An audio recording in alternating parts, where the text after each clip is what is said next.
Hello students, I am Nitesh, your science teacher.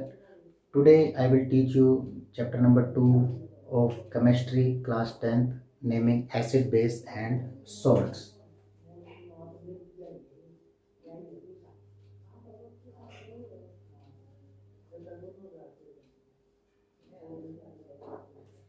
ये पीछे आप क्लासेस में पढ़ चुके हैं। एज पर द टेस्ट आपको ये काफ़ी कुछ पता होगा कि एसिड्स जो हैं वो खट्टे होते हैं, बेस जो है वो कड़वे होते हैं, और जो इन दोनों को मिला के जो भी सॉल्यूशन बनता है वो सॉल्टी बनता है। ठीक है, तो आज मैं इसको नंबर 1 तो आपको टेस्ट के भी आप पे ही बताऊंगा कि एसिड क्या होते हैं। नंबर 2 मैं साइंटिफिकली भी बताऊंगा कि इन दोनों में क्या डिफरेंस है, कि किस बेस पर हम कहेंगे कि ये एसिड है और किस बेस पर हम ये कहेंगे कि ये बेस है। तो चलिए अब हम देखते हैं एसिड नंबर 1।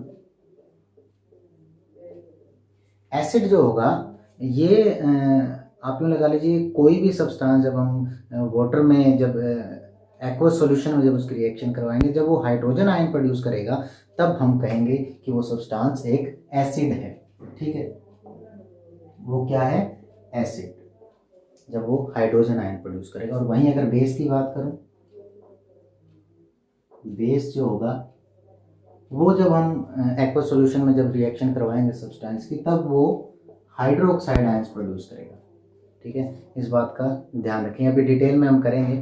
तो फर्स्टली जो है टेस्ट के बिहाफ पे अगर मैं बात करूं, जो एसिड्स जो होते हैं वो खट्टे होते हैं। दीज आर सोर इन टेस्ट, सोर टेस्ट की होती हैं। सोर मैंने खट्टापन जिसमें होता है। ठीक है, और जो दूसरा जो बेस है ये बिटर होता है, बिटर टेस्ट। बिटर मैंने कड़वा। ठीक है, बिटर मैंने कड़वा। अब बात करूं अगर मैं डेली लाइफ से इनको कंपैरिजन करके देखूं, कुछ एग्जांपल्स लूं, तो आप ये भी कह सकते हैं कि लेमन जो है is a very good example of acid. Lemon जो है ये आपका क्या है? एसिड है। इसके अंदर सिट्रिक एसिड होता है एक्चुअली। ये क्या है सिट्रिक एसिड, ये सभी हम आगे पढ़ेंगे। ठीक है, इसके अलावा लेमन और vinegar is a very good example. सिरका जिसको बोलते हैं, this is also very good example of acid. ठीक है, सेकंड अगर मैं डेली लाइफ से बात करूं, बेस की बात करूंगा, तो बेस जो है वो डेली लाइफ में ड्रेन क्लीनर लगा लीजिए। ड्रेन क्लीनर, नाली वगैरह साफ करते हैं उसका जो पाउडर होता है। ठीक है, दूसरा अगर मैं इसकी बात करूं, baking soda is a very good example.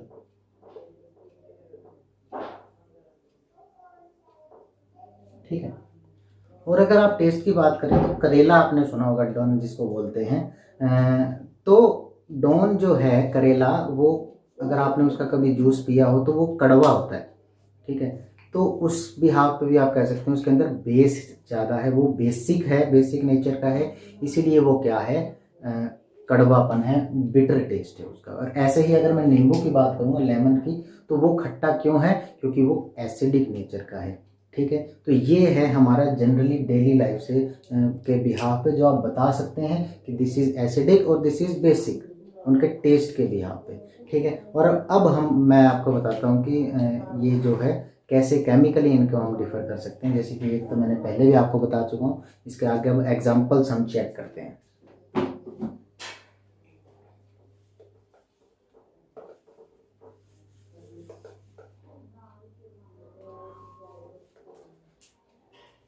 मैं एक चीज़ आपको बताना चाहूँगा कि आज का जो लेक्चर है ये आप बड़े ध्यान से सुनिएगा, क्योंकि अगर आप ये आज जितनी भी चीज़ें मैं आपको करवा रहा हूँ ये आप अगर ध्यान से कर लेंगे तो आपको आने वाले चैप्टर में जो भी हम रिएक्शंस करेंगे, चाहे वो न्यूट्रलाइजेशन हो या किसी और की मतलब किसी एसिड बेस की हम किसी की भी आपस में रिएक्शन करवा रहे हैं, तो उसके बारे में आप बड़ी डिटेल में बड़ी अच्छे से समझ पाएंगे। तो उसके लिए आपका ये समझना बहुत ही ज़रूरी है, आप इस चीज़ को समझें। तो पहला जो है हमारा एसिड जो है, मैंने आपको बताया कि ये हाइड्रोजन आयन प्रोड्यूस करता है, और जो बेस जो है हाइड्रोक्साइड आयन प्रोड्यूस करता है जब हम एक्वस सॉल्यूशन की बात करते हैं। जैसे मान लिया मैंने hydrochloric acid is a very good example, HCl, ये एक एसिड है। ये एक्वस सॉल्यूशन में जब हमने रिएक्ट करवाया तो H+ और क्लोरीन नेगेटिव, Cl नेगेटिव, ये आयंस ये प्रोड्यूस करता है। ठीक है, जैसा कि आप देख पा रहे हैं इसके अंदर क्या है, ये हाइड्रोजन आयन ठीक है, हाइड्रोजन आयन के कारण ये क्या है, एसिडिक नेचर का है। दूसरा जो बेसिक, इसका बड़ा ही अच्छा एग्जांपल है NaOH, सोडियम हाइड्रोक्साइड जो बोलते हैं NaOH। जब इसकी हम रिएक्शन करवाएंगे तो ये Na पॉजिटिव और OH नेगेटिव, ठीक है। तो आप देख पा रहे हैं ये क्या है, हमारा OH नेगेटिव, हमारा आयन प्रोड्यूस हो रहा है। तो इसकी वजह से ये क्या है, ये आपका क्या बन जाएगा, बेसिक नेचर का बन जाएगा। अब इसके एग्जांपल्स और देखते हैं। एसिडिक जो होते हैं वो जो नॉर्मली आपका एग्जांपल बता देता हूँ, hydrochloric acid is a very good example. H2SO4 के बारे में आपने सुना होगा, सल्फ्यूरिक एसिड, ठीक है, H3PO4, ठीक है। इसके अलावा कुछ कार्बन के भी एसिड्स होते हैं, जैसे CH3COOH, ठीक है, और HCOOH। ये सारे क्या हैं, ये सभी एसिड्स हैं, दीज आर एसिड्स, ठीक है। उसके बाद अगर मैं बात करूं सेकंड बेस की, अगर मैं बात करूं तो बेस के अंदर आप एग्जांपल ले सकते हो NaOH, एक मैं आपको बता ही चुका हूँ, KOH is a very good example, और इसके बाद CaOH whole twice, this is a very good example of base, ठीक है। तो ये जो है एग्जांपल्स हैं इसके एसिडिक और बेसिक के। अब एसिड्स की बात करता हूँ। Acids are of two types, ये दो टाइप के होते हैं। कौन कौन से टाइप के होते हैं ये मैं अभी आपको बताता हूँ।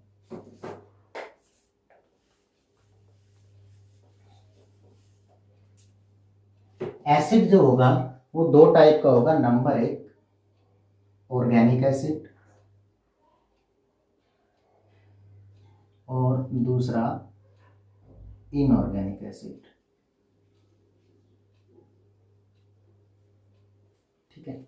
अब जैसे कि नाम से ही पता चल रहा है कि ऑर्गेनिक का मतलब क्या होगा, जो एसिड्स हमें नेचुरली मिलते हैं या लिविंग बींग्स में मिलते हैं, यूँ कह सकते हो, लिविंग बींग्स में जो मिलेंगे वो ऑर्गेनिक होंगे। जैसे हमारी ह्यूमन बॉडी में, प्लांट्स में, एनिमल्स में, तो यहाँ पर जो भी आपको एसिड्स मिलेंगे वो क्या होंगे, वो ऑर्गेनिक एसिड्स होंगे। यानी कि जो लिविंग बींग में मिलेंगे एसिड्स, लिविंग बींग से हमें जो भी एसिड्स मिलेंगे वो क्या होंगे, ऑर्गेनिक एसिड्स होंगे। और जितने भी मतलब मैंने आपको अभी एग्जांपल दिया था CH3COOH, HCOOH, कार्बन वाले, ये हमारे बॉडी में मिलते हैं, ठीक है। इस बात का ध्यान रखना, ये बॉडी में मिलते हैं।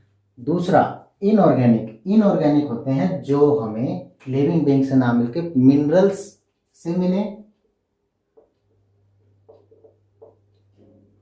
या रॉक्स से मिले, चट्टानों से, उन्हें बोलते हैं इनऑर्गेनिक एसिड्स।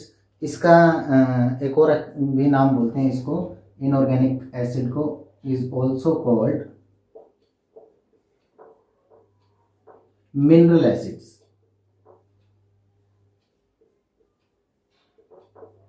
ठीक है। मिनरल एसिड्स भी इनको बोलते हैं।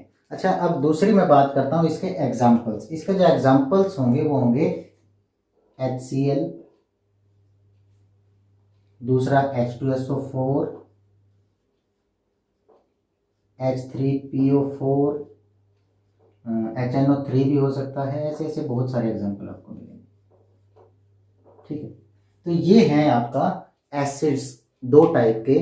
कौन कौन से, एक ऑर्गेनिक और एक इनऑर्गेनिक। तो इस चीज का आपको ध्यान रखना है। जो लिविंग बींग्स से हमें एसिड्स मिलते हैं वो कौन से होते हैं, वो ऑर्गेनिक एसिड्स होते हैं। और जो इनऑर्गेनिकली यानी कि मिनरल्स में या रॉक्स से हमें मिलते हैं उन्हें क्या बोलते हैं, इनऑर्गेनिक एसिड्स। तो इस चीज का आपको ध्यान रखना है। अब मैं दो कैटेगरी और डिवाइड कर देता हूँ, वीक एसिड्स और स्ट्रॉन्ग एसिड्स कौन से होंगे ये मैं आपको बताता हूँ। मैं एक बार इसको रफ कर रहा हूँ, बेस का मैं अभी बताऊंगा आपको बाद में। तो एसिड जो है स्ट्रॉन्ग और अगर मैं बात करूंगा स्ट्रॉन्ग और वीक की, स्ट्रॉन्ग और वीक, इस चीज को बड़े ध्यान से समझिएगा। ज़्यादा कुछ इसमें आपको सोचने समझने की मतलब बहुत ज़्यादा माइंड पे प्रेशर डालने की जरूरत कौन सा, इसको बड़ा ही सिंपल सा है इसको समझने का तरीका। जिस भी एसिड में आपको कार्बन मिल जाए, जिस भी एसिड में आपको कार्बन मिल जाए वो क्या होगा, वो वीक एसिड होगा। यानी कि organic acids are weak acids. CH3 COOH HCOOH। जैसे कि आप देख पा रहे हैं कि इसके अंदर क्या है, इसके अंदर आपको कार्बन मिल रहा है। अब कार्बन क्या होगा, कार्बन जिसमें भी होगा वो क्या होंगे, वीक एसिड्स होंगे। और स्ट्रॉन्ग कौन से होंगे, हाइड्रोजन वाले जितने भी होंगे, सिर्फ जिसमें हाइड्रोजन मिले, जैसे ये हैं HCl यानी कि इनऑर्गेनिक्स वाले HCl और HNO3 H2SO4, ये सब क्या होंगे, ये सब होंगे स्ट्रॉन्ग एसिड।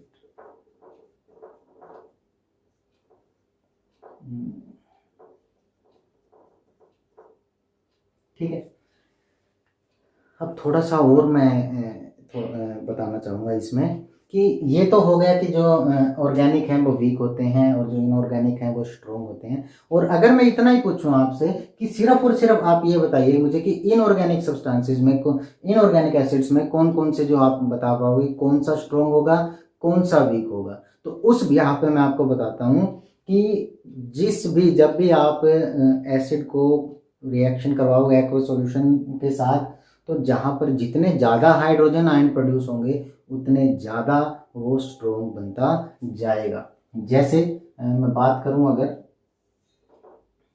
मैं HCl की बात करता हूं, जब मैंने इसको एक्वस सॉल्यूशन में करवाया रिएक्ट, तो ये हाइड्रोजन आयन 1 बनेगा और क्लोरीन 1 बनेगा। ठीक है। ऐसे ही अगर मैं बात करूं H2SO4 की, तो ये 2 हाइड्रोजन आयंस प्रोड्यूस करेगा और SO4। ठीक है। तो इस बिहाव पे आप बता सकते हो कि दीज आर स्ट्रॉन्ग और वीक एज कंपेरेटिवली, मतलब HCl is much stronger than these two, इनसे स्ट्रॉन्ग है, बट इनके अंदर मैं बात करूं तो ये हो जाएगा वीक। ऐसे ही H3PO4 वो 3 प्रोड्यूस करेगा तो वो इससे और ज़्यादा स्ट्रॉन्ग हो जाएगा। तो इस बिहाव पे आप बता सकते हैं कि एसिड्स जो कौन सा स्ट्रॉन्ग होता है कौन सा वीक होता है। ठीक है। नेक्स्ट अब मैं बात करूंगा बेसिस की। बेसिस क्या होते हैं, बेसिस जैसा कि मैंने अभी आपको थोड़ी देर पहले बताया कि बेसिस जो हैं वो कड़वे होते हैं, कड़वापन जिसके अंदर हो। अब कड़वापन किस में होगा, जैसे करेला, बेकिंग सोडा आप देख भी चुके हैं। अब बेस जो है ये भी 2 टाइप के होते हैं। बेसिस आर ऑफ 2 टाइप्स, एक एल्कली और एक नॉन एल्कली। दोनों नई टर्म्स हैं आपके लिए, ध्यान से समझिएगा, एल्कली और नॉन एल्कली।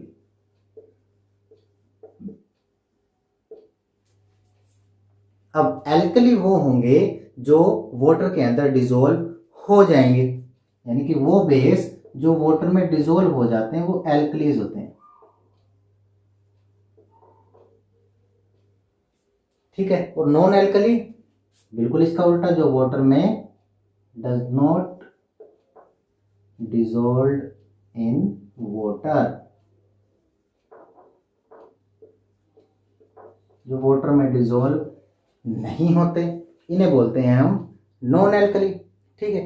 तो नेक्स्ट अब मैं आपको बताता हूँ नेक्स्ट क्या रहेगा आपका। नेक्स्ट जो है एल्कली और नॉन एल्कली, इसके मैं कुछ एग्जांपल आपको बताता हूँ। इसका नॉन एल्कली तो आप ज़्यादा पढ़ेंगे भी नहीं, आप मोस्टली एल्कलीज ही पढ़ेंगे। तो इसका बड़ा ही अच्छा एग्जांपल है iron hydroxide FeOH whole thrice होता है। ठीक है।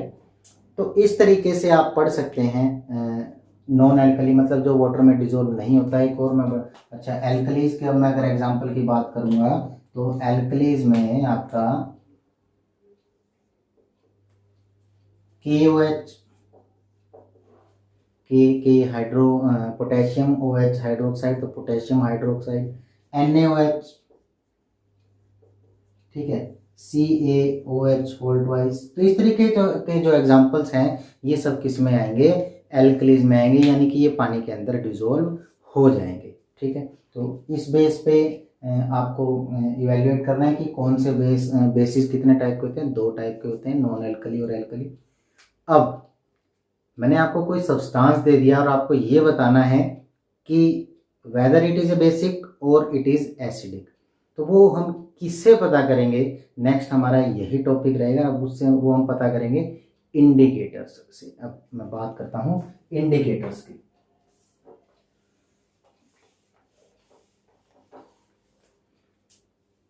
इंडिकेटर्स जो होते हैं,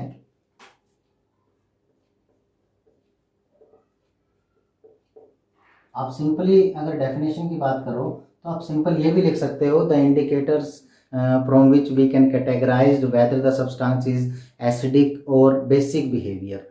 तो वो मतलब जिससे हम ये बता सकें कि वो सब्सटेंस हमारा एसिडिक है और वो हमारा बेसिक है, तो वो जो बताएगा वो हमारा क्या होगा, इंडिकेटर होगा। ये 4 टाइप के होते हैं। Number 1, natural indicator.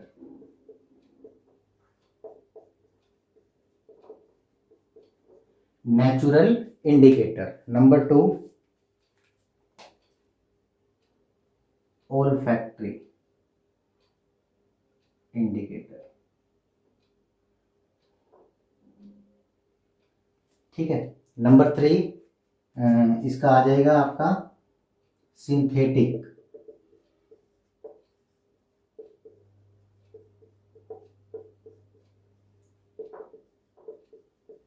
ठीक है, और नंबर 4 जो है वो होगा यूनिवर्सल। नंबर 4 जो होगा यूनिवर्सल होगा। एक एक करके हम सभी की बात करेंगे अभी कि कौन से क्या होते हैं। ठीक है, अब सबसे पहले बात करता हूँ नेचुरल इंडिकेटर की। नेचुरल इंडिकेटर जैसा कि आपको नाम से ही पता चल रहा है, नेचुरल जो हमें नेचुरली जो चीज़ें होती हैं उनसे पता चले कि ये एसिड है या बेस है। जैसे इसका बड़ा ही अच्छा एग्जांपल है, टर्मरिक घरों में मिल जाता है। उससे अगर आपको पता चले कि टर्मरिक एक इंडिकेटर है, आपने देखा हो कि कोई अगर दाग लग जाए और वो जब आप सोप से उसको वॉश करें, हल्दी से जब उसका अगर टच हो, तो आप वो बता सकते हैं बड़े इजीली। अगर वो रेडिश ब्राउन में कन्वर्ट हो जाता है तो वो एसिडिक बिहेवियर का है।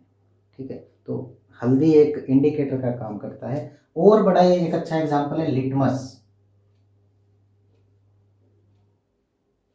लिटमस एग्जाम्स में पूछा जाता है काफ़ी बार कि लिटमस जो है किस तरीके से हमें बताता है कि whether it is acidic behaviour, weather the substance is acidic behaviour और बेसिक बिहेवियर। तो उसके अंदर आपको क्या करना है, आपको ये 2 टाइप का होता है, ब्लू और रेड।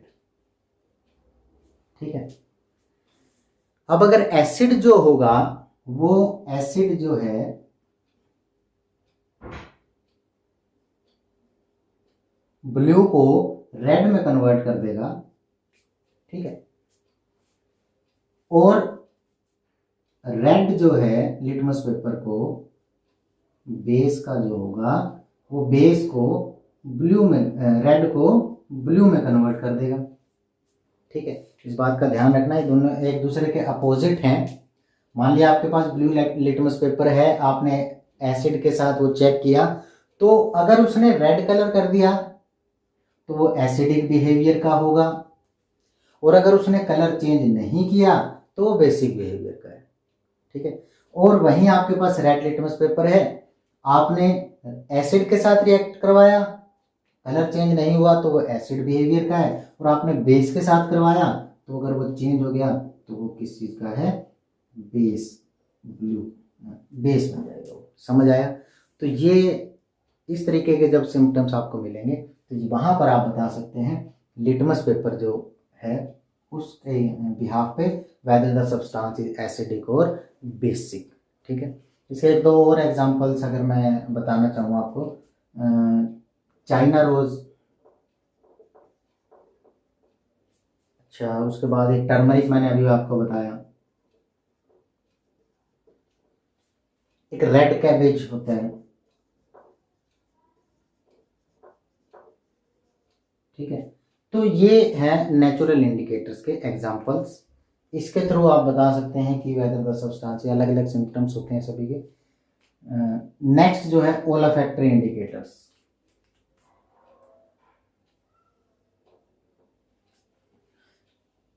ओलोफैक्टरी का मतलब होता है सूंघने वाला।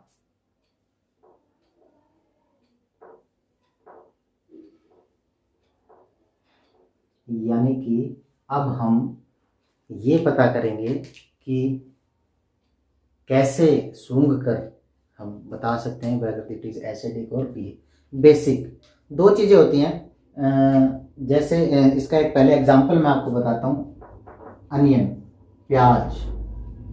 अब प्याज जो है क्या करेगा, आपका एसिड्स के जब आप उसको रिएक्ट करवाओगे तो एसिड के साथ वो अपनी जो सूंघने की उसकी जो स्मेल है जाती नहीं है, एसिड के साथ उसके ऊपर कोई फर्क नहीं पड़ेगा। वहीं बेस के साथ जब रिएक्ट होगा तो बेस के साथ उसकी स्मेल खत्म हो जाएगी। स्मेल क्या है, खत्म हो जाएगी उसकी, ठीक है। अनियन की जो भी स्मेल होती है वो बेस के साथ फिर खत्म हो जाएगी। आप बता दोगे कि ये सब्सटेंस जो है बेस है, ठीक है। इसका एक और एग्जांपल है वनीला।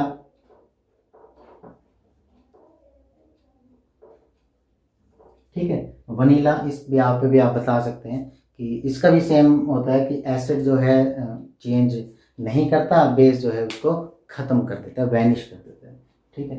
थर्ड मैं बात करता हूँ सिंथेटिक इंडिकेटर्स की।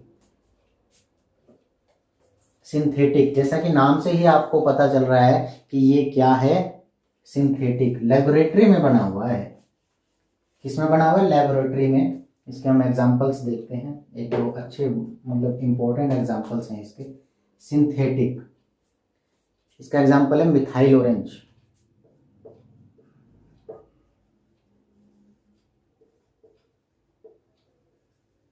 मिथाइल ऑरेंज, ठीक है। दूसरा एक एग्जांपल है इसका फिनोफ्थलीन,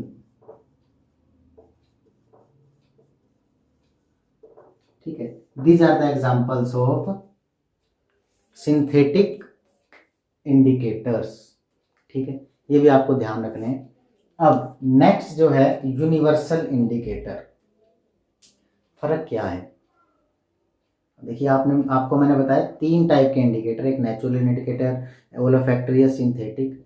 अब इनसे हम ये तो बता सकते हैं कि weather the substance is acidic और बेसिक बिहेवियर, बट इनसे हम ये नहीं बता सकते कि ये सब्सटेंस कितना ज्यादा एसिडिक है या कितना ज्यादा बेसिक है, इसके अंदर कितने गुण है, कितने ज्यादा मतलब कितना ज्यादा स्ट्रॉन्ग एसिड है और कितना ज्यादा वीक एसिड है, हम ये नहीं बता सकते।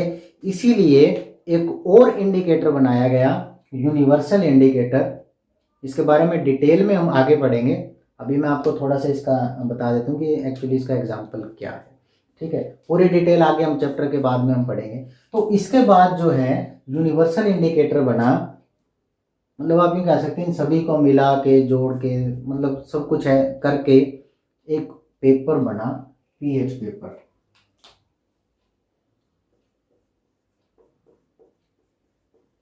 पीएच पेपर, ठीक है।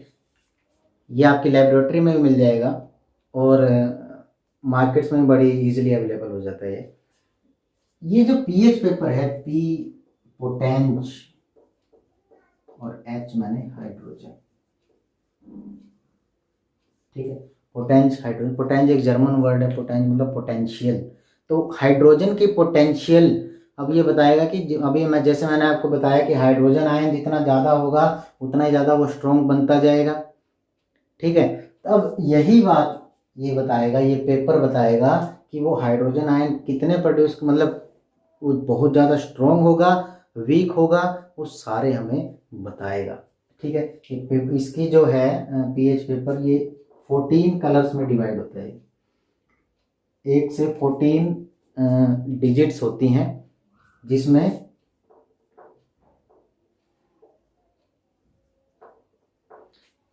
सेवन जो है न्यूट्रल का होता है, यानी कि ना ही वो सब्सटेंस एसिडिक है ना ही वो बेसिक है, वो न्यूट्रल है, ठीक है।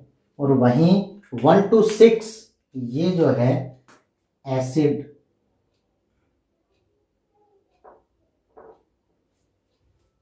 ये एसिड्स की रेंज है और ये बेस की रेंज है 8 to 14। ठीक है।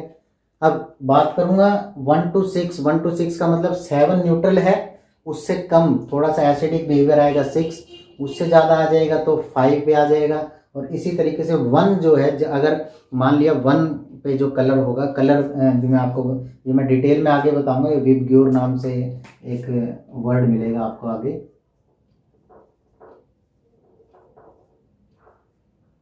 ठीक है। जिसका ये होता है violet, indigo, blue, green, yellow, orange, red. ठीक है। तो ये जो कलर्स हैं इस तरीके से मैं आपको बाद में करवाऊंगा इसकी पूरी डिटेल। अभी आप सिर्फ इसको चीज़ को बस इतना ही समझिए कि 1 to 6 जो है वो एसिडिक बिहेवियर के नंबर हैं और 8 to 14 बेस की रेंज है और 7 जो है न्यूट्रल है। ठीक है। और ये इसका बताने का मतलब मेरा क्या है, बस इतना ही मैं पर्पज़ है मेरा। ये विबग्योर ऐसे चलता है इस तरीके से, यानी कि रेड जो है डेंजरस, यूँ लगा लीजिए डेंजर कलर है, तो ये एसिड होगा। फिर थोड़ा ऑरेंज टोन में आ जाएगा, वो थोड़ा कम होगा। ऐसे जब वॉयलेट पे जाऊंगा मैं, वो होगा आपका बेस, स्ट्रोंगेस्ट बेस का होगा कलर। ग्रीन जो है न्यूट्रल का कलर होता है। ठीक है।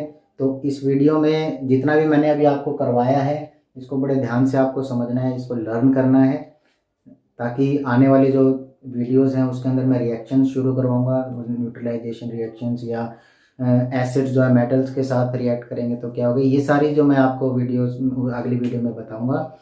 और आपको ये जो आज की वीडियो है इसको बड़े ध्यान से आपको पूरी को देखिए आप। अगर आप कहीं पर भी पीछे मिस हो गया है तो वो देखिए पूरा, क्योंकि इसी बेस पर आपका लगभग मैं आपको कहूँगा 40-50% चैप्टर कवर हो जाएगा।